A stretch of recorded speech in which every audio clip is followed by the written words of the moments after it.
ఒక బ్రహ్మాండమైన 100 బెడ్ల హాస్పిటల్ ఈ రోజు ఓపెన్ చేసుకోవడం నిజంగా ఈ రాజంపేట ప్రజలు అలాగే మేము మా చేతుల గుండా ఓపెన్ చేయడం చాలా అదృష్టంగా భావిస్తున్నాం. ఎందుకంటే ముందుగా ప్రీతమ ముఖ్యమంత్రి గారికి ధన్యవాదాలు తెలపాలి. ఎందుకంటే ఇటువంటి మంచి కార్యక్రమం చేసి ఈ రాష్ట్రంలో ఉన్న పేద ప్రజలకు అలాగే రాజంపేటలో ఉన్న ముఖ్యంగా ప్రజలకు అందించడం చాలా నిజంగా గర్వకారణంగా చాలా అదృష్టంగా భావిస్తూ, ఎందుకంటే గతంలో ఎన్నో ప్రాబ్లం చూసాం. ఇక్కడ ఉన్న ప్రజలు ఇట్లా తిరుపతికైనా పోవాలి, ఏలూరుకైనా పోవాలి, చెన్నైకైనా పోవాలి, అటువంటి పరిస్థితులు లేకుండా ఈ రోజు అందుబాటులో తేవడం, ఫుల్ ఎక్విప్మెంట్ అయితేమి అలాగే ఇక్కడ ఉన్న డాక్టర్స్ అయితేమి అందరినీ ఇచ్చి ఈ రోజు రాజంపేట పట్టణానికి అందించిన రాజంపేట ప్రజలకు అందించినందుకు నిజంగా ధన్యవాదాలు తెలియజేస్తూ ఈ యొక్క హాస్పిటల్లో ఉన్న డాక్టర్స్ అయితేమి అలాగే ప్రజలైతే అందరూ సహకరించి ఒక మంచి అవకాశాన్ని ఉపయోగించుకొని అందరూ ఆరోగ్యంగా ఉండాలని కోరుకుంటూ సెలవు.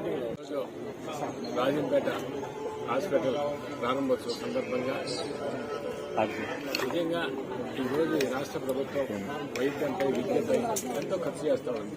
దాదాపు బడ్జెట్లోనే 10% బడ్జెట్ కేటాయించడం జరిగింది. నిజంగా ఈరోజు ఈ హాస్పిటల్ చూస్తే గతంలో నిజంగా కార్పొరేట్ హాస్పిటల్ మించిపోయే విధంగా ఈరోజు ప్రభుత్వ హాస్పిటల్ ఉంది. గతంలో ప్రభుత్వ ఆసుపత్రి అంటే అక్కడ స్టాఫ్ ఉండరు, డాక్టర్లు ఉండరు, నిజంగా ఈ మందులు ఉండవు అని ఒక ప్రజలకు ఒక అంటూ కూడా భావించేవారు. ఈరోజు ఆ పరిస్థితి లేదు. గతంలో 5 మంది డాక్టర్లు ఉంటే ఈరోజు 18 మంది డాక్టర్లు ఉన్నారు.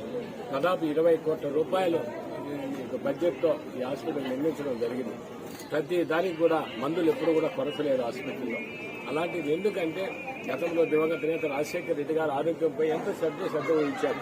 ఆ రోజు ఎందుకంటే ప్రతి పేదవాడికి కూడా మెరుగైన వైద్యాన్ని అందించాలనే ఆలోచనతో ఆ రోజు వారి ఆరోగ్యశ్రీ కావచ్చు, 104 కావచ్చు, 108 కావచ్చు, ఇలాంటి వాహనాలన్నీ కూడా ప్రవేశపెట్టి ఎంతో మంది ప్రాణాలు కాపాడిన ఆ రోజు ప్రాణదాతైతే ఆ రోజు వాళ్ళ నాన్నగారిని ఆదర్శంగా తీసుకుని ఈయన వాళ్ళ కుమారుడు 2 అడుగులు ముందుకేసి ఈ రోజు ఆరోగ్యశ్రీని కూడా 25 లక్షల రూపాయలకు పెంచడం జరిగింది.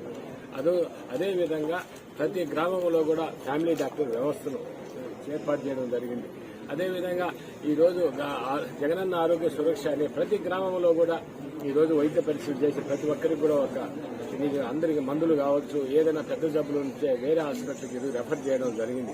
ఎందుకంటే ఈ భారతదేశ చరిత్రలోనే ఏ రాష్ట్ర ముఖ్యమంత్రి కూడా పేదవాడి ఆరోగ్యం గురించి ఆలోచన చేసిన ముఖ్యమంత్రి లేరు.